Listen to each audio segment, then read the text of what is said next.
오늘 저희들에게 주신 하나님의 말씀 히브리서 12장 1절의 말씀 의지하고 믿음을 넘어서라 라는 제목의 말씀을 증거합니다. 혹시 여러분들 중에 내일 일은 난 몰라요 라는 노래를 아시는 분이 계시죠? 아마 모르시는 분이 드물겠지요. 내일 일은 난 몰라요. 안희숙 선생님께서 작시를 하신 참 귀한 성가인데 제게 이 노래를 매일같이 부르던 때가 있었습니다. 아침에 눈 뜨면 또는 낮에도 또는 저녁에도 제가 입만 열면 이 노래를 부르던 그런 때가 있었습니다. 1982년이니까 제가 군대에서 제대하기를 몇 달 앞두고 있던 시점이었습니다. 사실 제가 신학교를 갈 때 저희 온 가족이 가문이라고까지 말하면 좀 심하고 온 가족이 반대하는 것을 무릅쓰고 신학교를 갔습니다. 근데 신학교를 갈 때 저는 교회를 너무나 모르는 상태에서 신학교를 가게 되었습니다. 교회를 모르는 사람이 교단을 알 리가 없죠. 교계를. 그래서 교계도 모르는 상태의 신학교를 간 결과 저는 그만 그 신학교에서 신앙의 길을 잃어버리는 그런 어려움을 겪게 되었습니다. 신학대학을 다니는 4년 내내 기도하고 기도했지만 결국 해답을 찾지 못했습니다. 그리고 군대를 가게 됐습니다. 2년 3개월 동안 군대 생활하는 내내 제 마음속에 기도 제목은 하나였습니다. 하나님, 저는 어떻게 해야 합니까? 어떻게 해야 합니까? 왜냐하면 하나님의 특별한 음성이 없는 한 그때 제 상태는 그대로는 신학교를 다시 돌아갈 자신이 없었습니다. 목사가 될 자신도 없었고 또 목사가 되어서는 안 되겠다고 생각을 하고 있었습니다. 2년 3년간에 걸친 군대 생활 내내 말씀을 읽으면서 기도를 했지만 끝내 응답을 듣지 못했습니다. 저희 마지막 기도는 이런 것이었습니다. 주님, 저보고 어떡하라는 말씀입니까? 늘 말씀드린 것처럼 저는 신학교를 다시 돌아갈 자신도 없고 목사가 될 자신도 전혀 없습니다. 이런 기도를 하는 가운데 제 마음 저 밑에서부터 아주 무서운 의문 하나가 이렇게 싹 고개를 내미는 것을 깨닫게 되었습니다. 혹시 주님이 저를 부르지 않으셨는데 저 혼자 주님이 나를 불렀다고 생각을 하고 내 마음대로 신학교를 간 건 아닐까요? 그러면서 동시에 따라오는 다른 또 검은 질문이 하나 있었습니다. 혹시 주님, 제가 주님을 만났다고 확신하는 그 일이 진짜로 주님을 만난 게 아니고 제가 착각을 한 건 아닐까요? 이런 신학교를 돌아가느냐 마느냐의 기도에서 시작된 이 기도가 주님을 만난 것이 진짜입니까 아닙니까 까지 흔들리는 이런 경험을 하던 날들이었습니다. 그때 제 입술에서 나오는 찬양이 내일 일은 난 몰라요. 하루하루 살아요. 불행이나 요행함도 내 뜻대로 못해요. 험한 이 길 가고 가도 끝이 없고 고뇌요. 주님 예수 팔 내미사 내 손 잡아 주소서. 내일 일은 난 몰라요. 장래일도 몰라요. 아버지여 아버지여 평탄한 길 주옵소서. 주신 소명 이루소서. 아무것도 할 수가 없었어요. 앞으로 나갈 수도 없었고 뒤로 물었을 때도 없었고 이 찬송만 날마다 부르다가 제대를 했습니다.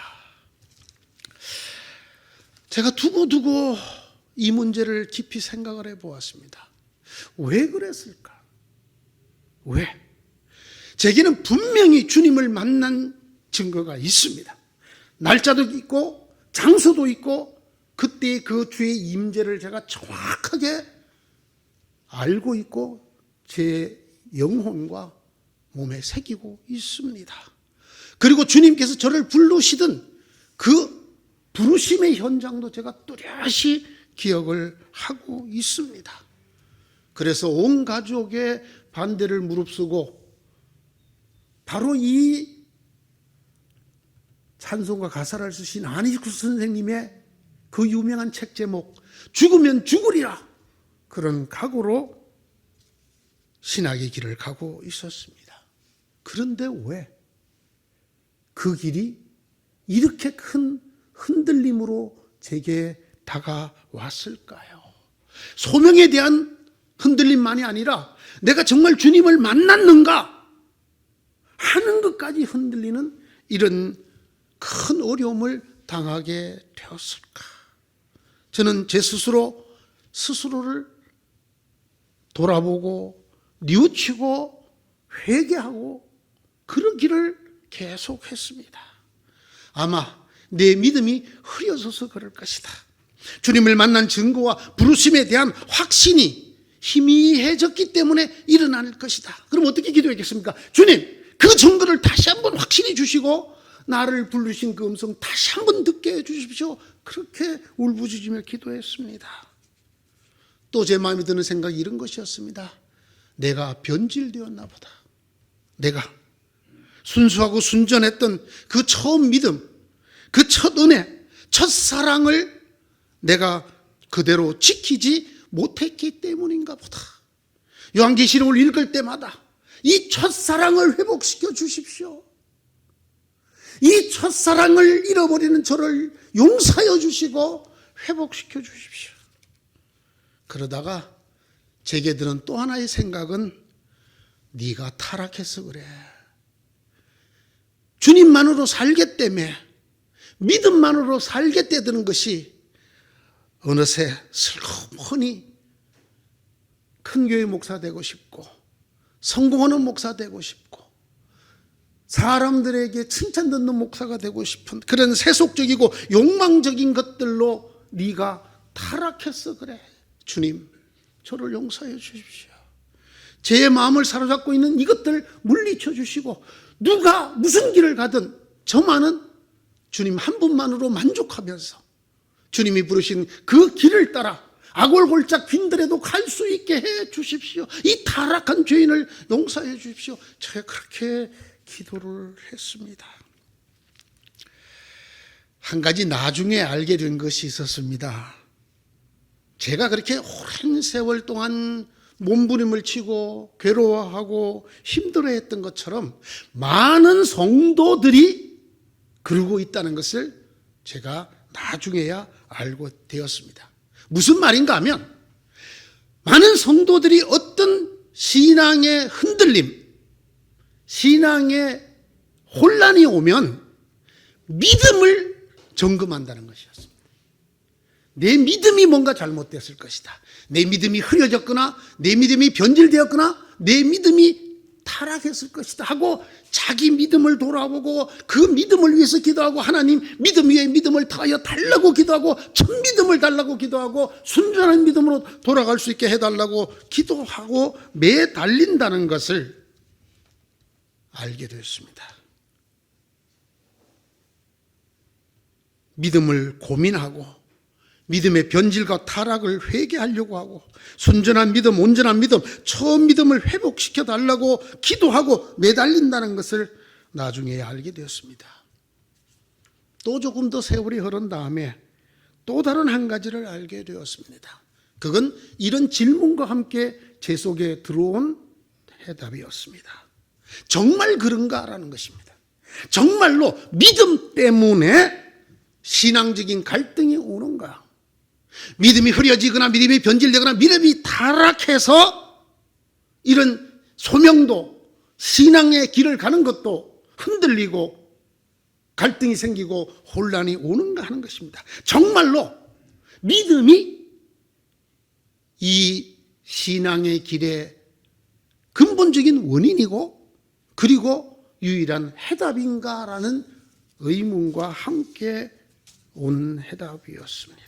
물론 그렇습니다. 믿음이 흔들리면 신앙의 갈등과 혼란이 옵니다. 하나님을 믿는 믿음, 하나님이 살아 계시다는 것과 나의 아버지시라는 것과 그의 아들을 통해 우리를 구원해 주기를 기뻐하시는 하나님이시라는 믿음이 흔들리면 모든 것이 무너집니다. 예수 그리스도 하나님의 아들께서 우리를 위해서 하나님의 뜻을 따라 오셔서 내 대신 죽어서 내가 그 예수 그리스도의 이름으로 의롭다함을 받고 그 예수 그리스도와 함께 부활할 것이라고 하는 이 믿음이 흐려지거나 변질되거나 사라지면 신앙이 흔들린 것은 말할 것이 없습니다. 하지만 모든 신앙의 갈등과 혼란이 이 단 하나 믿음 때문일까라고 하는 것입니다. 구원과 은혜와 소명에 대한 확신이 약해지지 않았습니다. 적어도 저는 그랬습니다. 하나님이 나를 부르셨다라고 하는 그 소명도 헷갈리지 않았습니다. 하나님의 임재의 계훈도 너무나 뚜렷했습니다. 내가 하나님으로 말미암아 내 의로 말미암아가 아니라 하나님으로 말미암아 예수 그리스도로 말미암아 하나님의 자녀가 되고 하나님 앞에 의롭다 칭함을 받는다는 것에 대해서 조금도 흔들리지 않았습니다. 그런데 왜 그런 갈등이 왔을까요? 만약에 믿음만이 그런 갈등과 흔들림의 원인이고 해답이라면 이건 뭘까요? 너무나 멀쩡하고 뚜렷한 믿음을 갖고 있는데도 왜 이런 일이 벌어질까요? 제게는 적어도 아니었습니다. 믿음만의 문제가 아니었습니다. 하나님이 살아계시다는 것이 흔들리거나 예수 그리스도를 구주로 믿는 믿음이 흐려져서가 절대로 아니었습니다. 구원과 영생에 대한 믿음이 옅어지거나 소명과 헌신에 대한 믿음이 변질되어서도 아니었습니다. 생각해 보았습니다. 두 가지가 생각이 났습니다. 하나는 믿음은 그렇게 나의 조건과 상태에 따라서 변하는 가변적인 것이 아니라는 것입니다. 성경을 읽어보면 분명한 것은 믿음은 하나님이 주시는 선물이라는 것입니다. 어떤 사람에게는 같은 성령으로 믿음을 주시고 어떤 사람에게는 같은 성령으로 병 고치는 은사를 주십니다. 고린도서 1장 12장 9절 분명히 믿음은 내게서 나 때문에 내가 만든 것이 어떤 것이 아니라 하나님이 성령의 은사로 주신 것이라는 것입니다. 하나님께서 주신 선물이 믿음이라면 이것은 나의 상태나 조건에 의해서 변하는 것이 아닙니다. 하나님이 주시는 선물은 여러분이 받을 만하기 때문에 주는 것이 아니란 말입니다. 저와 여러분이 그 믿음을 받을 만하지 못하면 다시 거두어가는 그런 것이 아니란 말입니다. 네가 온전한 믿음이 있을 때는 이것이 든든한 믿음이 됐다가 왔다 갔다 하는 그런 것이 아니라는 것입니다. 하나님이 주시는 선물인 믿음은 우리의 조건과 상태와 상관없이 오직 하나님의 뜻에 의해서만 지워줄 수 있고 또 하나님의 뜻에 의해서만 거두어 가실 수 있습니다. 그래서 이것을 선물, 은사라고 말을 합니다. 분명해야 합니다. 믿음은 우리의 상태나 조건에 따라서 변하는 인간적인 우리 측에 있는 어떤 것이 아니라는 것입니다. 에이, 목사님, 그래도 내게 의해서 그렇게 생각하시면 여러분이 하나님을 하나님으로 믿지 않는 것이 됩니다. 만약 믿음이 우리 때문에 바뀐다고 생각하면 그 믿음은 우리에게 매여 있게 됩니다.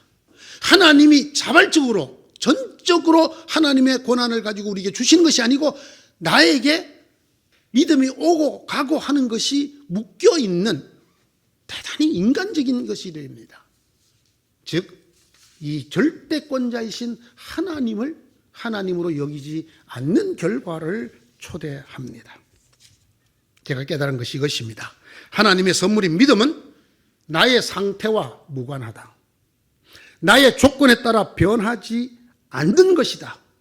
때문에 믿음 때문에 내가 이런 혼란과 갈등을 겪는 것은 아니라고 제가 깨닫게 되었습니다.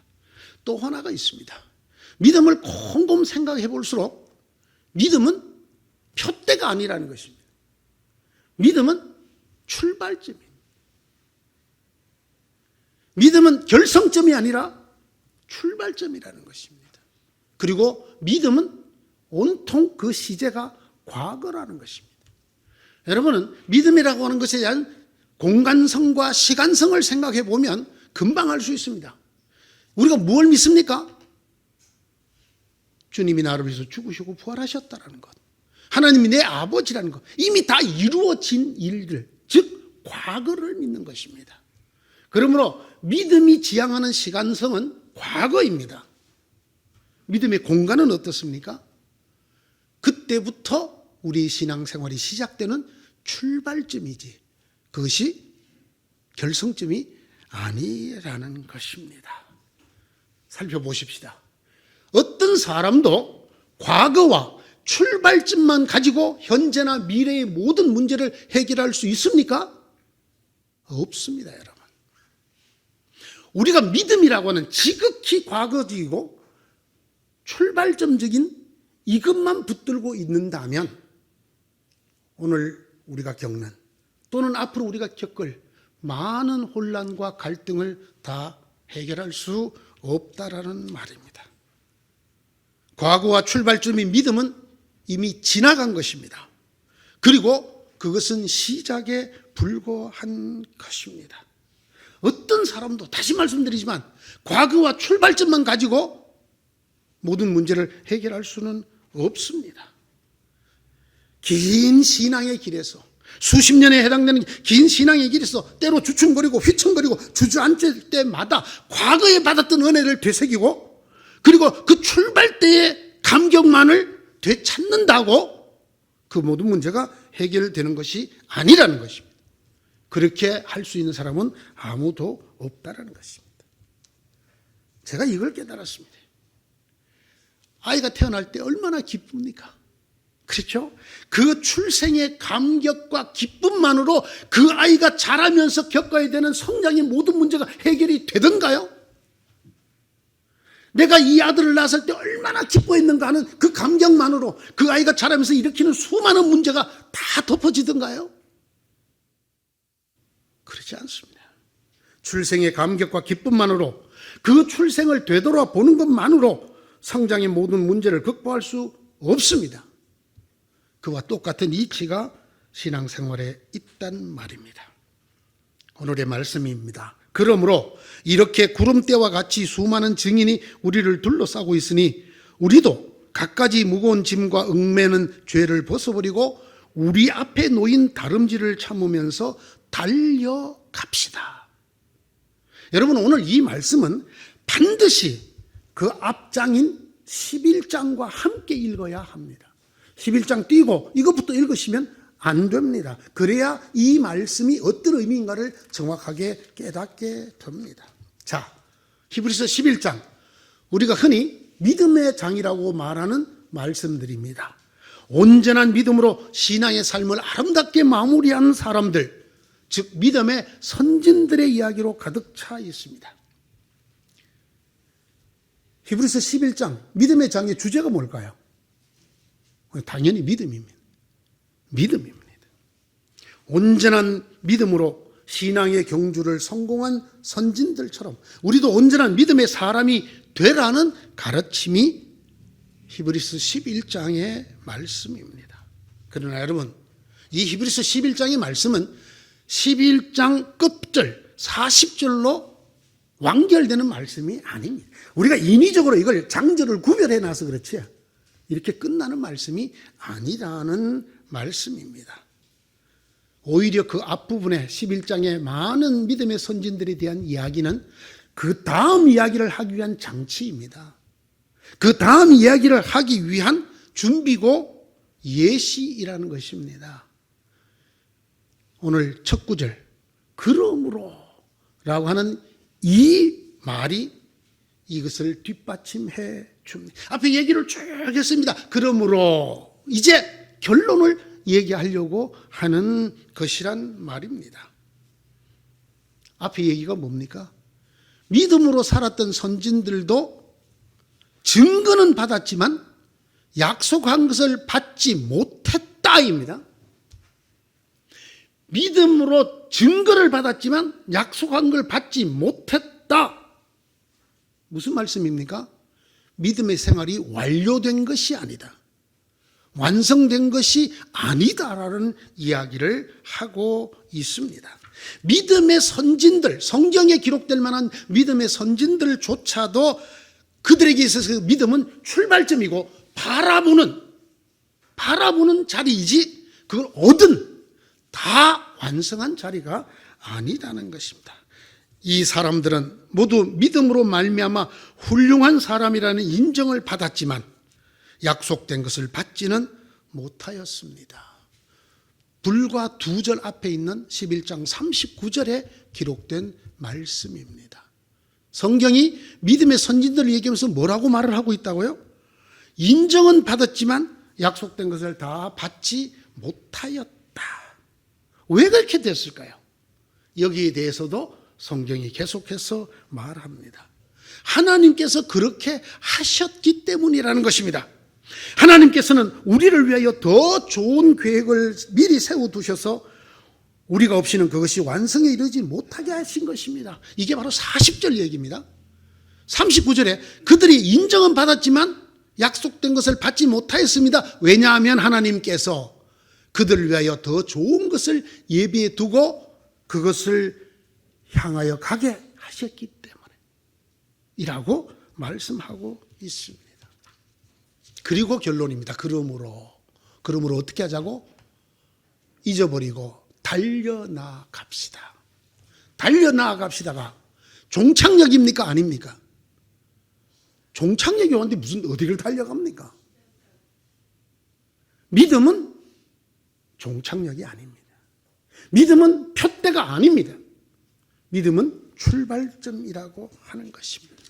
믿음은 그때부터 달려나가야 되는, 지나가야 되는 출발점 내지는 과정이라는 것입니다.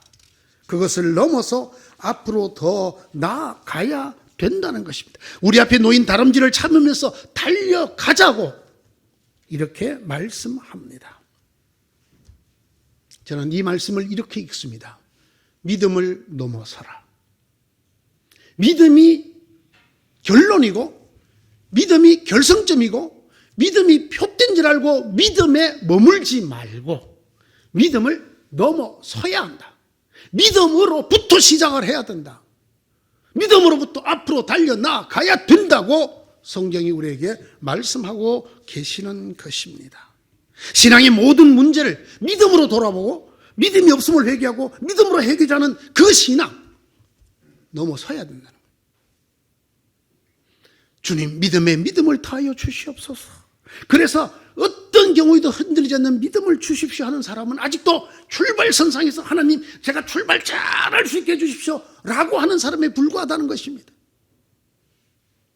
이 스타트 라인이 내가 지금 여기서 차고 나가려고 하는 이 여기가 흔들리지 않게 해주십시오 라고 기도하는 것과 마찬가지라는 것입니다. 우리는 흔히 이렇게 기도합니다.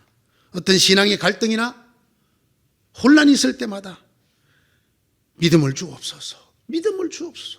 무슨 얘기입니까? 다시 돌아가서 뛰고 싶습니다. 잘 뛸 수 있게 해주십시오라고 하는 것입니다. 아닙니다. 앞으로 달려 나가야 되고 거기에서 문제의 원인과 해결점을 찾아야 한다라는 것입니다.